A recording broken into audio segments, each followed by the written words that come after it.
Paket EBRTS atau Emmanuel Bria Roy Tesseran mendorong apa yang kami sebut sebagai Melaka Bangkit. Nah, karena itu visi besar kami dan kami ingin supaya ini menjadi sebuah visi besar bersama masyarakat Kabupaten Melaka adalah kita ingin melihat sebuah kabupaten Melaka yang bangkit, bermartabat dan sejahtera. Nah, kita tidak bisa bangkit kalau kita tidak memiliki sumber daya manusia yang unggul, SDM yang unggul. Nah, SDM yang dimaksudkan di sini adalah soal pendidikan dan soal kesehatan. Nah, pendidikan selain pendidikan formal, tapi juga pendidikan non formal. Jadi pelatihan-pelatihan, peningkatan skill, keterampilan-keterampilan yang relevan dengan dunia kerja sekarang. Nah, soal kesehatan kita memang terus akan melakukan atau mendorong inisiatif-inisiatif baik yang sudah dilakukan sekarang. Kedepannya kita akan lebih fokus kepada aspek pencegahan dari kesehatan public health-nya atau kesehatan masyarakatnya. Saya dulu ada beberapa teman dokter-dokter Kuba yang cukup memberikan inspirasi. Kuba adalah sebuah negara kecil di Amerika Latin, tapi memiliki indeks pembangunan manusia, Human Development Index yang cukup tinggi. Itu artinya tingkat kesehatan dan pendidikannya sangat tinggi. Kesehatan mereka lebih fokus kepada aspek pencegahan. Mereka punya dokter yang tinggal di desa, tiap hari berkunjung ke keluarga-keluarga, ke masyarakat, memperhatikan hygiene-nya, memperhatikan kebersihan, memperhatikan kesehatan, dan sebagainya. Nah, karena itu, karena mereka langsung terjun ke masyarakat, maka sedini mungkin menghindari orang pergi ke rumah sakit. Nah, kalau udah ke rumah sakit, maka kita perlu memastikan bahwa fasilitas prasarana rumah sakitnya memadai, lalu kesehatan yang gratis. Kesehatan gratis itu universal access to healthcare, itu program global yang kemudian diadopsi oleh pemerintah Indonesia, ya, supaya semua orang itu bisa memiliki akses terhadap pelayanan kesehatan. Nah, tentu di Kabupaten Melaka pun kita akan lakukan hal yang sama, lalu kualitas tenaga medisnya juga terus kita kembangkan. Nah, selain itu, kita dorong apa yang kita sebut sebagai Melaka yang bermartabat. Kita tahu bahwa Melaka pada zaman dulu adalah pusat sebuah kerajaan terbesar di Pulau Timur yang namanya Kerajaan Wewikuwehali. Dengan adat budaya, adat istiadat yang sangat kental. Nah, kelihatannya pada perjalanan sejarah berikutnya, tradisi-tradisi seperti ini yang positif, ya, saling hormat menghormati, hak naik termalu, hak taek malu, ini sudah mulai pelan-pelan menghilang. Nah, bagaimana semangat nilai-nilai kebudayaan seperti itu bisa kita angkat kembali? Situs-situs kebudayaan kita restorasi, lalu struktur-struktur adat yang selama ini terabaikan kita angkat kembali, dan ini menjadi kekuatan, menjadi modal sebetulnya bagi Kabupaten Malaka untuk bisa dikenal sebagai sebuah kabupaten yang berbudaya, ya, sebuah kabupaten yang unik, yang khas, yang tidak ada duanya di planet ini, ya, bukan hanya di Indonesia. Nah, ini yang harus kita angkat kembali, keunikan-keunikan, kekhasan-kekhasan seperti ini, sebuah karakter, ya, karakter.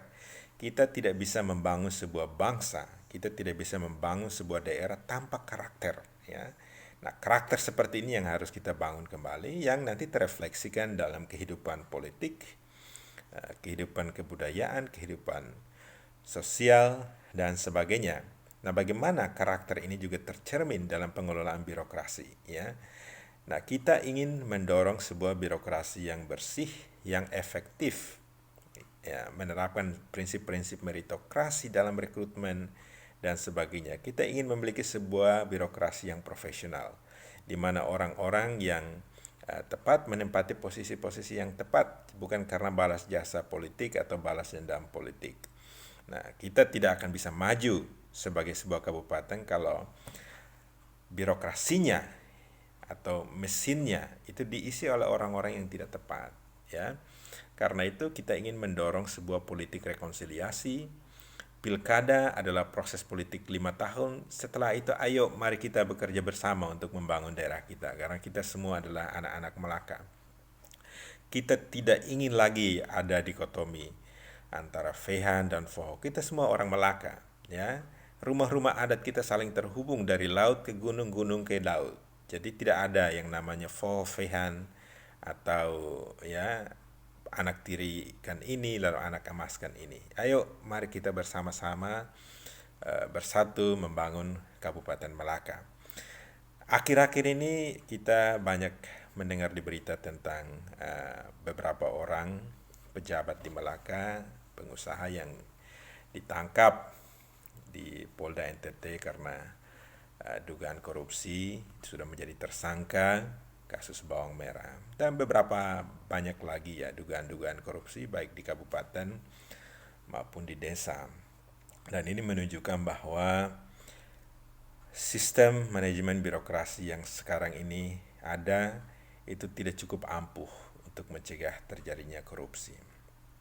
Tugas kepala daerah memang bukan untuk menangkap orang yang korupsi, karena sudah ada polisi, sudah ada KPK. Tetapi seorang kepala daerah, seorang pemimpin daerah itu harus memastikan bahwa sistem yang dibangun itu sebisa mungkin mencegah terjadinya korupsi. Karena itu kita mendorong sebuah birokrasi yang terbuka, manajemen yang terbuka, tata kelola keuangan daerah yang terbuka, yang transparan. Rakyat bisa tahu sampai 1 sen uangnya itu direncanakan untuk apa, dipakai untuk apa, oleh siapa, kualitas pengerjaan proyek-proyeknya seperti apa.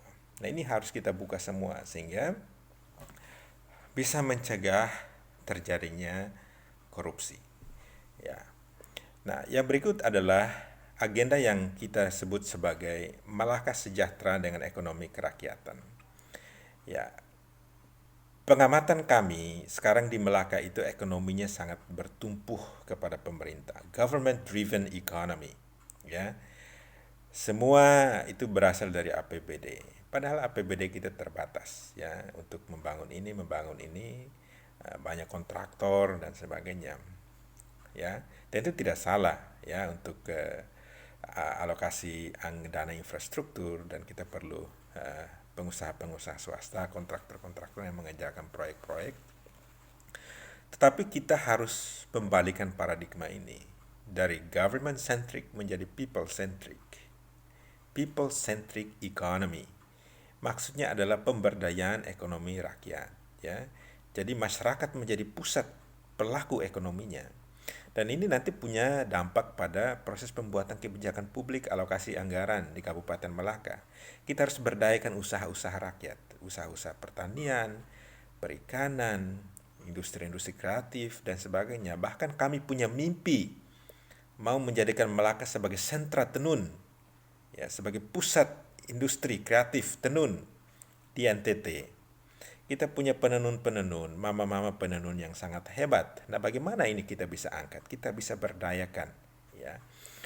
Ekonominya kita berdayakan, ya. Dan menurut kami ini adalah solusi bagi penciptaan lapangan kerja di Kabupaten Melaka. Banyak sekali anak-anak muda kita yang harus pergi ke daerah lain, Kalimantan, ke Malaysia, untuk mencari kerja karena di Melaka sendiri tidak tersedia. APBD kita sangat terbatas untuk menyediakan lapangan kerja khususnya menjadi ASN, ya. Karena itu kita harus memikirkan peluang-peluang pekerjaan yang lain di luar itu. Nah, inilah 3 agenda besar yang kita dorong, yang kita sebut sebagai agenda Melaka Bangkit, ya, Melaka Bermartabat, dan Melaka Sejahtera. Bersama kita bisa merdeka.